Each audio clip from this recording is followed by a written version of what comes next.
नमस्कार मित्रांनो, आज आपण बघणार आहोत इराण, इस्रायल आणि अमेरिका यामधील युद्धाचा भारतीय अर्थव्यवस्थेवर काय परिणाम होत आहे। ही सिच्युएशन फक्त मिडल ईस्ट नाही तर भारतावर पण खूप मोठा परिणाम 2026 मध्ये अमेरिका आणि इस्रायल यांनी इराणवर हल्ला केल्यानंतर मिडल ईस्टमध्ये खूप मोठे युद्ध यामुळे तेल, व्यापार आणि जागतिक अर्थव्यवस्थेवर खूप मोठी अस्थिरता निर्माण कारण काही स्पष्ट नाही आहे। अमेरिका आणि इस्रायलच्या म्हणण्यानुसार इराण हा न्यूक्लिअर बॉम्ब बनवत आहे, त्यामुळे त्यांनी हे युद्ध छेडलेलं आहे। एकीकडे लोक हे युद्ध एप्स्टीन फाईलला जोडून बघत आहे, तरी या युद्धाचा भारतावर काय परिणाम होईल आणि होत आहे ते आपण या व्हिडिओमध्ये जाणून घेऊ। आधी तेलाच्या किमतीमध्ये वाढ झालेली आहे।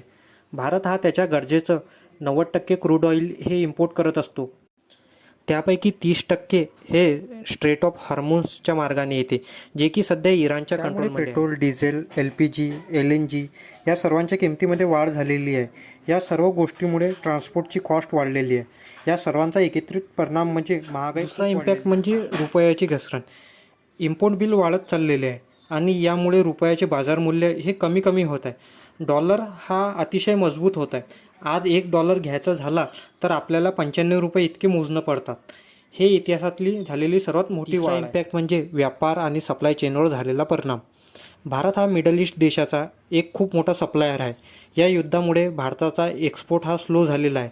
मुख्य तर शेतकरी जे फ्रूट्स, व्हेजिटेबल आणि पेरिशेबल गुड्समध्ये डील करत होते, त्यांचा सप्लाय हा ठप्प झालेला आहे, त्यामुळे त्यांचे खूप मोठे नुकसान होत आहे। इम्पॅक्ट म्हणजे GDP ग्रोथ रेटवर होणारा परिणाम। गव्हर्नमेंट रिपोर्ट्स सांगतात GDPचा ग्रोथ रेट आधी हा 7% प्रेडिक्ट केलेला होता, जो की या युद्धामुळे घसरून 5%वर आलेला आहे। पाचवा आणि इम्पॉर्टंट इम्पॅक्ट हा स्टॉक मार्केट आणि इन्व्हेस्टमेंटवर झालेला आहे। स्टॉक मार्केटमध्ये अस्थिरता आहे, त्यामुळे इन्व्हेस्टर हे आपला पैसा मार्केटमध्ये टाकण्याला घाबरतात। FDI तो पण खूप कमी झालेला आहे। भारतीय निफ्टी हे जवळपास 9%ने घसरलेली आहे। युद्ध चालू झाले तेव्हापासून जवळपास 40 लाख करोड रुपये हे भारतीय मार्केटमधून काढले गेलेले आहे। यामुळे खूप साऱ्या रिटेल इन्व्हेस्टरला लॉस घेणे पडत आहे। इम्पॅक्ट हा परदेशातल्या राहणाऱ्या भारतीयांवर झालेला आहे। गल्फ कंट्रीमध्ये जवळपास 1 करोडपेक्षा जास्त भारतीय हे राहत आहे। तिथे ते काम करून भारताला रेमिटन्स पाठवतात। भारतात दरवर्षी $120 बिलियन पेक्षा जास्त रेमिटन्स हा येतो।